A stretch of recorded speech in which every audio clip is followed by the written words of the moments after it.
era 4.0, era digital atau era disrupsi untuk menyongsong di Society 5.0 atau di era VUCA.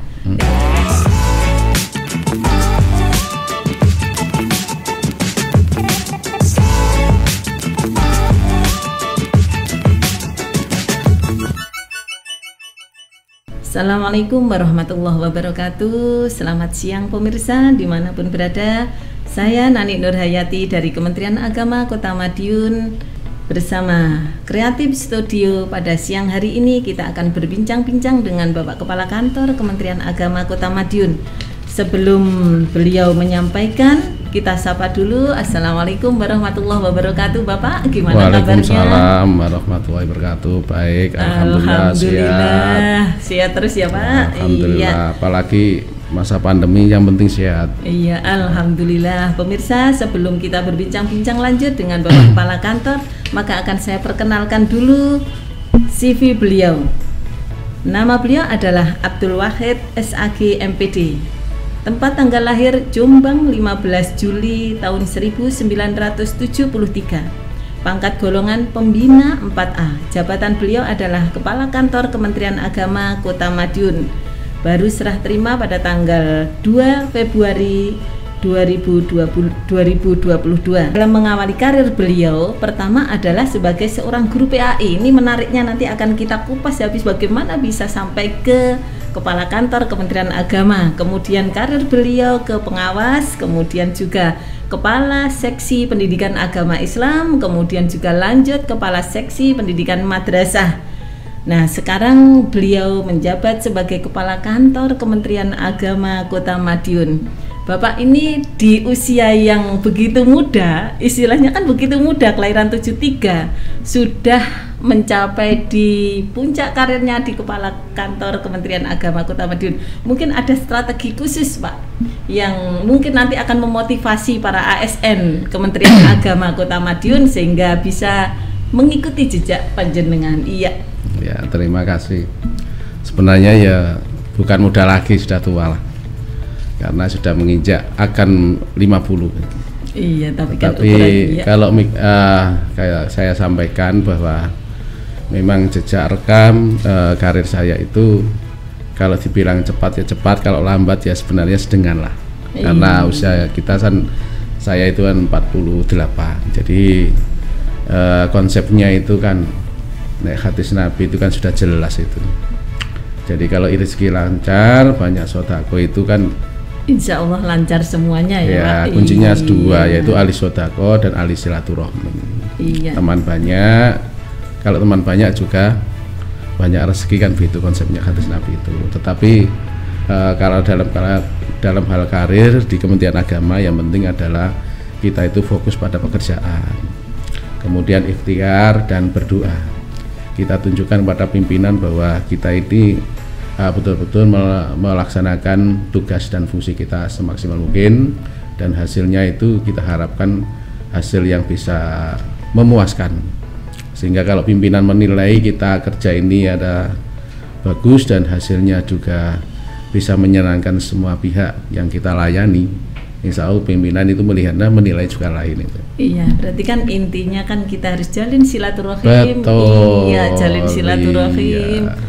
Dengan soft skill Pak itu, iya, soft skill kita. Memang ternyata di peneliti dunia itu Pak, kesuksesan seseorang itu 20% itu Daniel Goleman Pak. 20% itu dari hard skillnya, tetapi yang 80% itu dari soft skillnya.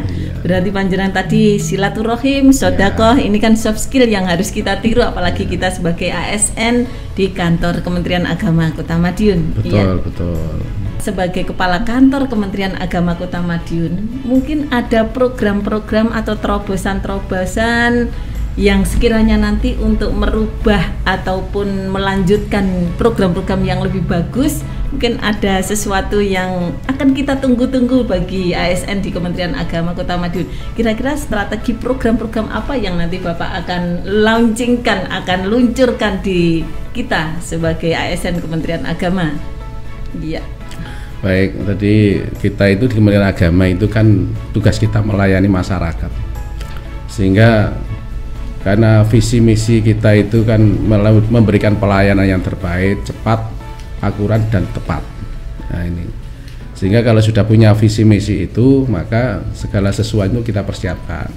Satu, untuk mempercepat, maka apa yang dikatakan oleh program Gusman itu ada 7 ya. Di antaranya ada transformasi digital. Ini dalam rangka digital itu untuk memangkas birokrasi yang lambat menjadi cepat.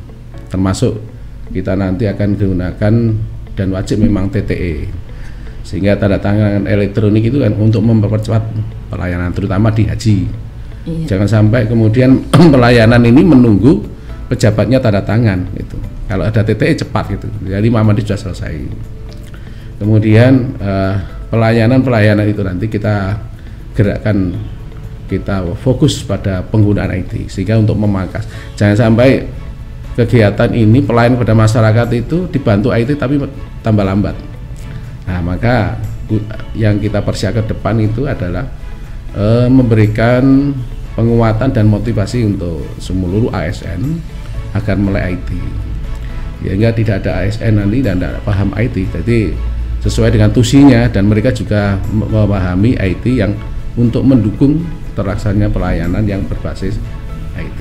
Kemudian yang berikutnya, termasuk Kementerian Agama ini, karena yang dilayani ini adalah warga masyarakat Kota Madiun, maka kita harus kerja keras dan menjalin komunikasi dengan stakeholder di semua pejabat lini, pejabat di Kota Madiun ini, terutama dengan pimpinan daerah. Kita harus menjalin yang harmonis, yang bagus, sehingga program-program ini bisa kita lakukan dan kita layani bersama, terutama pelayanan penyuluh, terus kemudian pemahaman tentang pranikah dan lain-lain. Karena sebagian dari program kita itu banyak yang berhubungannya dengan pemerintah daerah itu. Iya, itu tentang layanan digitalisasi. Sekarang untuk peningkatan sumber daya manusia.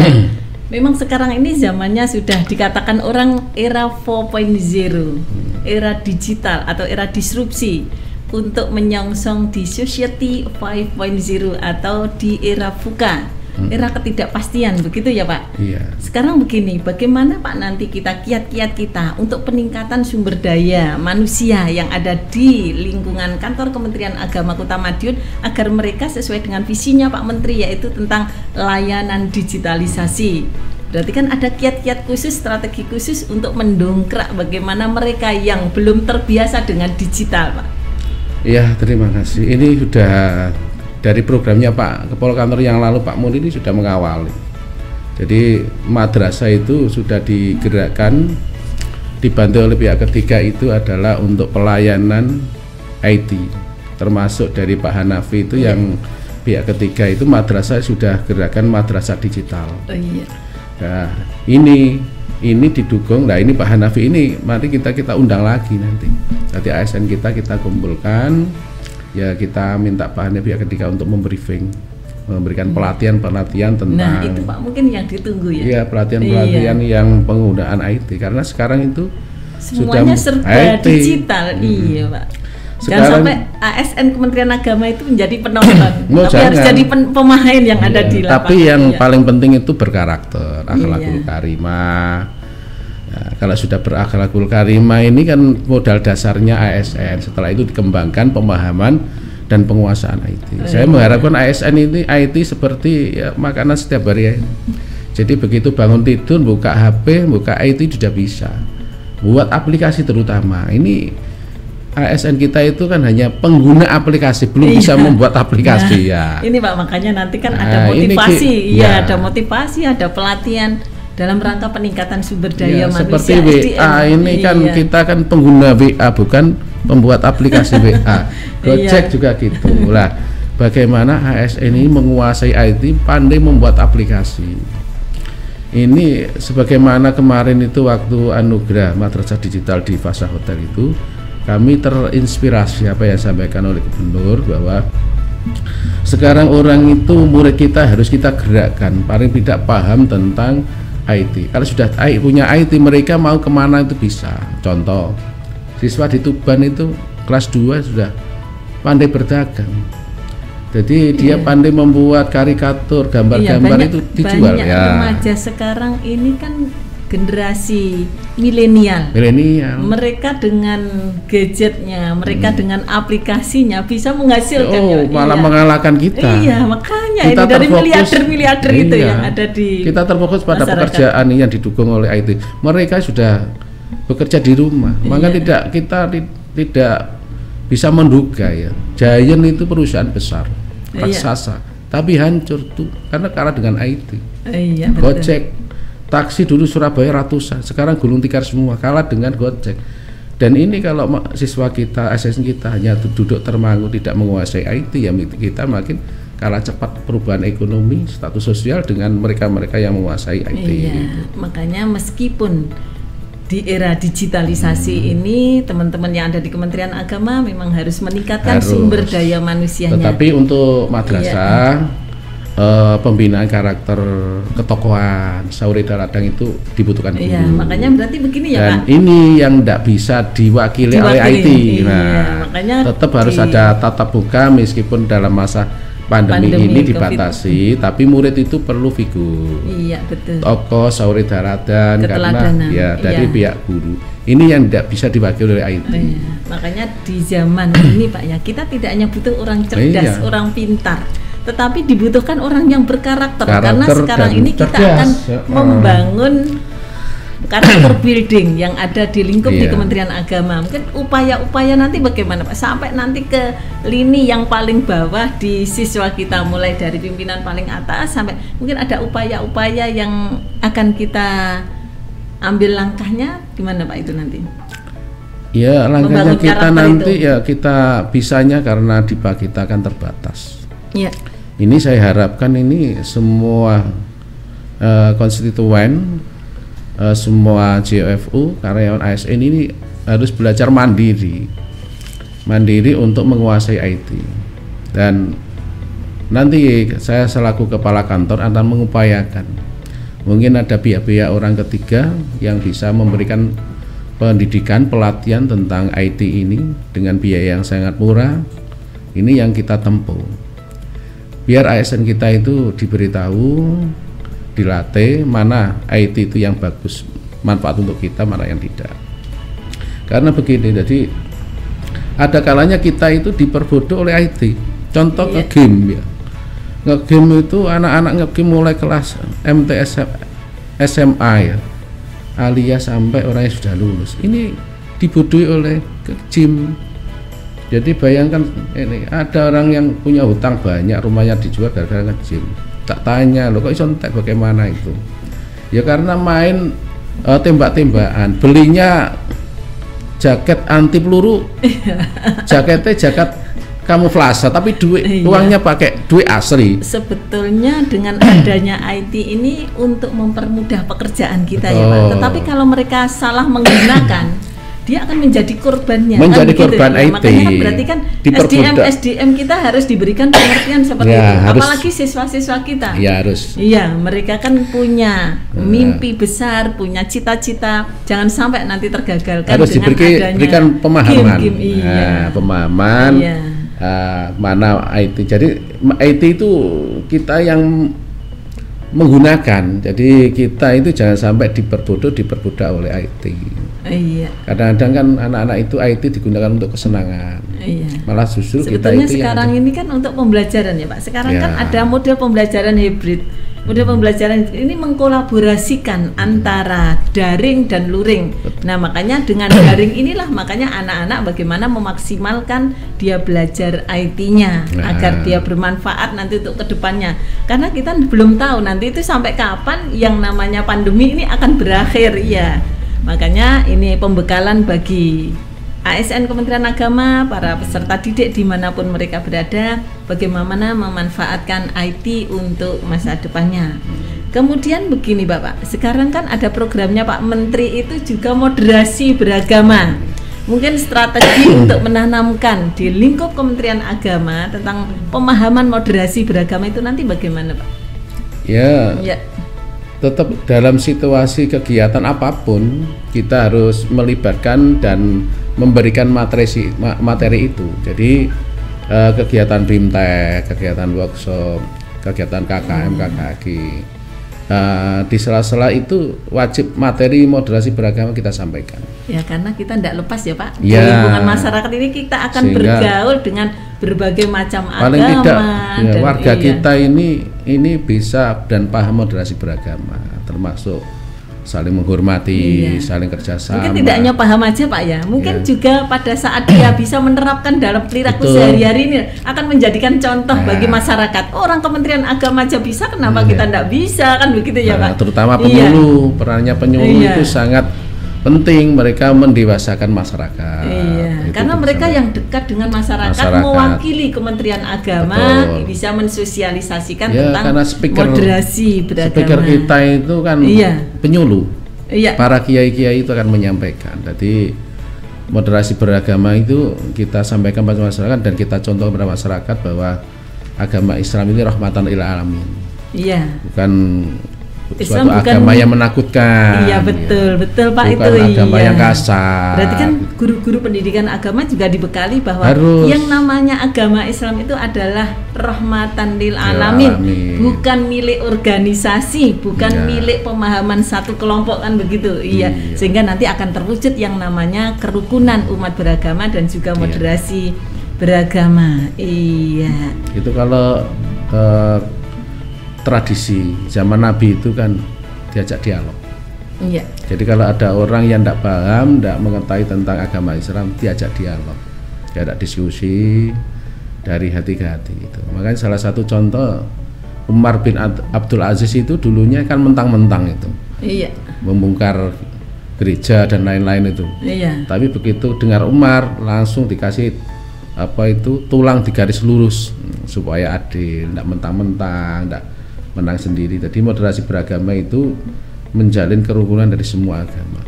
Berarti kan orang kementerian harus bisa menjadikan contoh ucapannya, perilakunya sebagai teladan. Di Quran itu sendiri kan sudah dijelaskan ya. Ya ayyuhalladzina amanu itu khusus orang yang beriman. Orang beriman, Ya ayyuhan nas berarti kan tidak khusus orang Islam. Semua manusia itu kan dipanggil semuanya itu.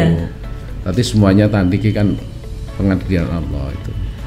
Antara diterima tidak diterima kan nanti kita pasrahkan Allah itu. Jadi memang Allah sendiri di dalam Al-Quran menyebutnya demikian itu. Memang di akhir-akhir ini begini Bapak, banyak orang pinter, banyak orang cerdas. Kemudian puncak keilmuan seseorang itu bukan diukur dari seberapa materi yang dia miliki, bukan diukur dari hitam di atas putihnya, seberapa tinggi dia menyelesaikan pendidikannya, bukan diukur seberapa tinggi jabatan yang dia peroleh. Tetapi yang namanya puncak keilmuan seseorang itu kalau sudah terlahir sifat arif, sifat bijaksana dan berakhlakul karimah. Mungkin nanti ini bisa menjadikan teladan bagi masyarakat lingkungan yang ada di Kementerian Agama Kota Madiun. Mungkin pandangan Bapak bagaimana tentang statement ini? Puncak keilmuan seseorang itu tidak diukur dari seberapa tinggi pendidikannya, seberapa tinggi kekayaannya, seberapa tinggi pangkat dan derajatnya, tetapi harus terlahir dalam dirinya sifat arif, bijaksana dan berakhlakul karimah. Mungkin ada statement dari Bapak tentang ini? Memang harus begitu. Namanya moderasi beragama begitu itu. Jadi kearifan lokal harus kita pertahankan. Harus arif dengan siapapun ya Pak. Di Indonesia ini mengenal agama Islam kan para wali songo. Kita tidak bisa memungkiri bahwa kita itu mengenal Islam dari para wali songo. Dan kita hidup dengan berbagai budaya ya Pak. Dan kita ini kan generasi sekarang itu kan generasinya Mbah Hasim. Mbah Hasim Asy'ari itu kan memberikan mendidik santri-santrinya itu kan berakhlak kalimah, saling menghormati, tidak membeda-bedakan. Tetapi dalam batasan tertentu lakum dinukum waliyadin itu. Untuk agamamu, untuk agamaku. Kita ini kan mengenal agama kayak seperti saya kan dari tambak beras ya.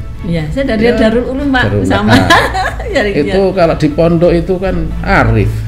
Pak Kiai itu tidak pernah menyampaikan Islam itu kudu keras, kudu gini, enggak. Ternyata justru lemah lembut penyampaiannya itu, tidak kan kasar. Kita harus bisa menyikapi di era zaman sekarang ini bagaimana kita bisa menerjemahkan bahwa orang pinter itu tidak hanya kedudukannya, tidak hanya kekayaannya, tidak ada pamornya, tetapi bagaimana dia bisa melahirkan sifat arif, bijaksana dan berakhlakul karimah kepada siapa aja. Wali Songo itu waktu sesi Jenar itu salah paham, kan kita diundang oleh para wali, diajak dialog, diberitahu, terus dia dinasihati kan begitu. Jadi pendekatan psikologis, pendekatan sosial itu dilakukan secara individual, itu dilakukan sehingga tidak terjadinya paham-paham yang radikal, menang sendiri, benar sendiri kan gitu. Nah itu justru menunjukkan kebodohannya sebetulnya ya Pak. Kalau kita misalkan keras dengan keras, nah itu kan berarti kan sama dia, levelnya sama, keras dengan keras. Kemudian ada orang marah, kita juga ikut marah. Oh berarti kan, nah makanya ini bagaimana orang Kementerian Agama bisa mewujudkan sifat arif kepada siapa aja, sifat bijaksana kepada siapa aja, dan menunjukkan akhlakul karimah kepada siapa aja. Iya, terakhir Bapak, sekarang kan zamannya ini masih posisi di pandemi, masih posisi di COVID belum selesai. Ada versi Omikron. Bagaimana nanti untuk menyikapi kita sebagai ASN Kementerian Agama dalam masa-masa seperti ini?